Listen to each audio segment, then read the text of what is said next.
Your LinkedIn profile is costing you six-figure deals. That's right. That professionally written profile you're so proud of, it's actually repelling your highest ticket prospects. After helping over 100 B2B leaders transform their profiles into lead generation engines, I can tell you that everything you've been taught about LinkedIn profiles is backwards, and I've also made these mistakes as well. Before I show you our proven framework for attracting premium clients, tell me in the comments if you're tired of getting approached by recruiters instead of qualified buyers. So with all that being said, let me tell you about a seller I worked with last month. His profile was getting views daily, but not that many quality connections. After changing just his headshot and his headline, which we're talking about, using what I'm about to show you, his acceptance rate jumped up from 15 to 27% overnight. So with that being said, let's dive into the first point, which is the professional headshot. The most common mistake that people make on their professional headshot is that it's unprofessional. So it's you with the selfie in the gym. It's you with a picture you had 10 years ago. It's you looking like you're under a bridge and you just woke up. So these are things that you should not do. Outdated photos that don't match the current appearance or your buyer persona is going to most likely be flagged here, and that's not what we want. So anything that is generic, anything that has poor lighting, again, I'm not the fanatic photographer here, but this is actually going to decrease your acceptance rate, and it's not going to look good because the psychological first impression is very important. People want to work with professional people. They don't want to work with people that are like, maybe seem they're lazy or things of that nature. So your confidence in your body language and your vibe and your aura, right, in your profile picture is everything. Make sure that it's clean, bold, solid colors. You'll see here how my profile picture looks, but you want to look just approachable, have a good smile, and look like, hey, I'm here to help you, right? You don't want to look cluttered all over the place, because if you do, then they may not think that you can help them, right? So I would encourage you all right now to take a quick look at your headshot and ask yourself, would your buyer want to work with you based on your headshot right now? So just ask yourself that question. So now that you looked at this part, we got our headshot under control. Here's where most B2B leaders leave serious money on the table. Did y'all know this? Like 82% of potential buyers view your headline before deciding whether to connect your acceptance request based on LinkedIn data. So let me show you the formula that helped one client land 3 key meetings in the enterprise space for them, and it's the headline formula. So let's first of all talk about why.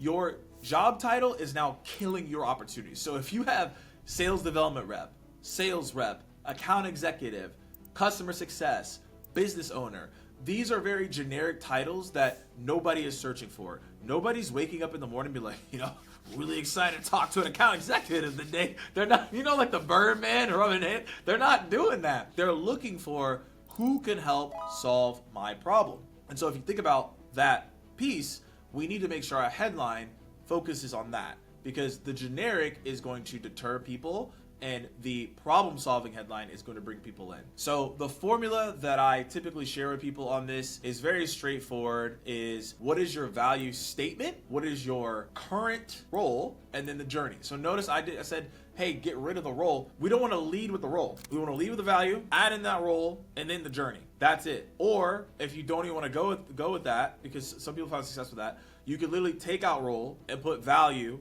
and then put a call to action. So let me give you an example of what that means. So when I say role, that's really more so for like a CEO. So if you're a business owner watching this video, yes, you want to put CEO because that just carries more weight. But if you're a sales rep, I wouldn't even put the role in there. I'm just giving y'all 2 options here. But you never want to lead with the role. So what you want to do is lead with that value statement. So an example of a value statement is something I have right now, which says, turn LinkedIn into pipeline. Okay, that means that I probably can help you with LinkedIn, right? That's probably what you're looking for, right? Another thing that you can say is helping mitigate cybersecurity attacks. That would be an example. Or another example would be like empowering e-commerce brands with our proven ad strategy. I'm making it up, but you get my point. You want to lead with, what do you actually do to help solve the problem of the buyer persona that you're looking to connect with or talk to? And then that call to action could be like in your featured section, which we'll talk about here in a minute, is, hey, I have this lead magnet asset you can download. Go check out our website, book for time. So to break that down, do not add role in the beginning of your headline. Add the value statement. The role at the end of the day. Add that if you are a CEO. If you are a sales rep, do not add this part. And then the journey or the call to action would be like, hey, go check out this thing. Or if you are a business owner or you're aspiring side hustle, you could be like, hey, on the route to impact 1 billion people in the manufacturing space. I'm making stuff up, but you kind of see where I'm going with it. That's the framework that you want to follow every single time. And I've made this mistake. I had sales development rep at Terminus, the company I was at, and I had next to no views. I changed it to solving your ABM problems, and I got an increase of 30% right across the board. So these are things that you want to pay attention to that can lead to success on your headline. We spent a lot of time on this because this is the difference between acceptance rates and getting people to reply to you. And seriously, if you implement this, you'll start seeing the inbound across the board and you'll get more people to talk to you. So your headline is now a conversion machine. We're good. But here's where it gets interesting. LinkedIn's internal data shows profiles were optimized. About sections get 3 times more profile views, yet only 8% of profiles are optimized correctly or even take the time to actually do this. So the about section shows your personality and shows what you're about. So I'll quickly break down how this works. So when you're in the about section, you just want a 3-step breakdown. Who you help, so what target market are you going after? How you help, what is your unique process or the company you work for? Why you're qualified to do that, so that would just be like use cases from your company. And then ultimately the call to action, what do you want them to do after? That is all you all need to do when it comes to the about section. Don't make this longer than it is, like 2 to 4 paragraphs max here. Low friction ask, clear next steps on what you do, add some personality at the end. Hey, I like to fish. I like to play pickleball. I'm in a pickleball. Shout out if y'all on pickleball. Comment below if you're in the pickleball game, that's me. But these are easy things for you to start doing, right? So just last month, I had a CEO do this. He wasn't getting any inbounds at all, and I said, hey, just change your about section and make it a little bit more personality led. And he changed it to a little bit more personality led, and he's had more people reference his about section that he changed it to around hiking. So again, that's just an example of what you can do. Now, the next stage of this, right, is we've gotten our about section in order, we've gotten our headline, we've gotten our photo. Next thing we would go to the experience. But here's the thing about B2B buyers, they're always gonna dig deeper and find out like, what are you about? What are your use cases? What's going on? So in the experience section, it'll come up on the screen here. You'll see that you can actually drill and add in media. This is the most under leveraged thing on the platform because people are gonna want to know what you're about. So you can add in videos, case studies, client testimonials. What I've done is I have a screenshot of a client testimonial. I have 2 videos in there from my previous role, and with my company now, I just have use cases of things we've done in the field with clients, whether it's a content story or now I'm working with companies on LinkedIn pipeline generation. So now I'm getting quotes done that I can now put there too. This is super simple for you to do because people are going to check you out, and now it adds more credibility to your profile that can help you ultimately close more deals. Now, we're gonna go back up to the profile picture, but next to it, right, is the banner. We're building momentum, but we have to have prime real estate that's actually gonna convert these leaders because most people don't put anything in their banner, but it takes up 27% of your entire real estate of your profile. So I'm gonna walk you through the banner strategy that can help you get some leads today. So all you need to do is have 3 components with your banner strategy. So 1 is a value proposition placement, either on the top left or top right on what you do. 2 is some type of logo design, and then 3, a tagline that you have. Bonus is if you have a call to action to your featured section, which I'm about to talk about. But this is extremely straightforward. I don't want y'all to spend actually a lot of time on this. Like, go find what your company already has. If you're a seller, business owners, you can copy the same framework I have here on my screen. If you want to, I'd use my identification here. But all you're doing is, what is your value proposition? What's your tagline? Some credibility if you have brands you've worked with, call to action, and then logo of your company. So now that we have a high converting brand banner in place, we're getting rolling here. Let's turn to your featured section. I've talked about this a couple times. We're gonna make this to a deal closing machine, and I've analyzed over 100 top performing B2B profiles, and this is exactly what you need to do. So now we're gonna put 3 different types of things here. 1 is recent success in your company. So let's say you recently had an acquisition, you have a product update, you had a huge customer win. Put that in the featured section because now people can click in, see more. Number 2 is, if again for sellers here, a link to book time with you. Hey, if you like what we're about, Here's my booking link. Right now you can get things rolling that way. So that's from a seller's perspective. For my business owners, a little bit different. I would encourage you to have a lead magnet here. That's something that I have on my featured section.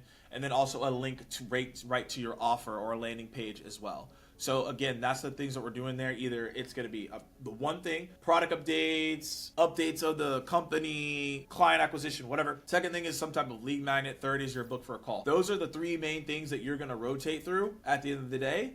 And I recommend to have one or two things in that feature section. Having more than three is way too much. Two is very optimal. And that's how you're going to get the highest conversion right there. So make sure that you're taking the time to take advantage of that space. Most people don't take advantage of that space and they miss out on a huge opportunity by not doing that. So just be very, very mindful of it. Now, this is where we're gonna go to the recommendations. Your profile is nearly optimized. There's one element here that can instantly 10x the credibility, and I'm gonna show you exactly how to do that with the recommendation strategy. Now, here's the thing. My advice I'm about to give you is not something that I learned myself. I got this from Jen Allen. Go connect with her on LinkedIn if you're looking to be better at selling. Maybe somebody's watching the video, maybe you've heard her before. And if you get to this point of the video, make sure to send her a connection request and said Morgan sent you. But her advice here is send out recommendations to people you've sold to, because now buyers will trust you because other buyers said that you're great, right? So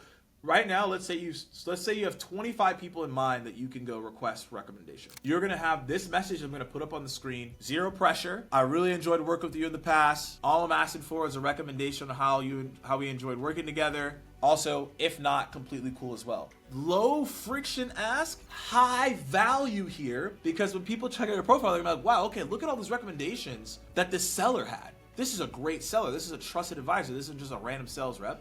And as a business owner, you can be like, oh, wow, this is a great business owner to work with. They got a lot of credibility. So that's the way to do it. I sent out 25 and I got about 20 back so far, and I'm continuously improving them to get them on my profile. So this is a fantastic way to highlight yourself as a credible person and be known in your field as someone that people want to work with, right?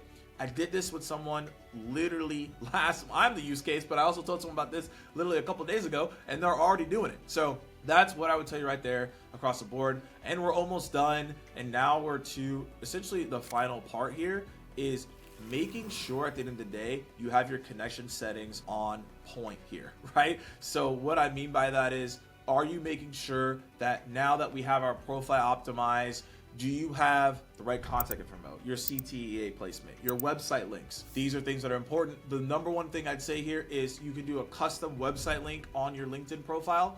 So you'll see an example here. All you do is click inside of edit, and then you go to custom link, click link, and then inside of the link, you can add the link, which is a call to, I would say sellers, put your website here.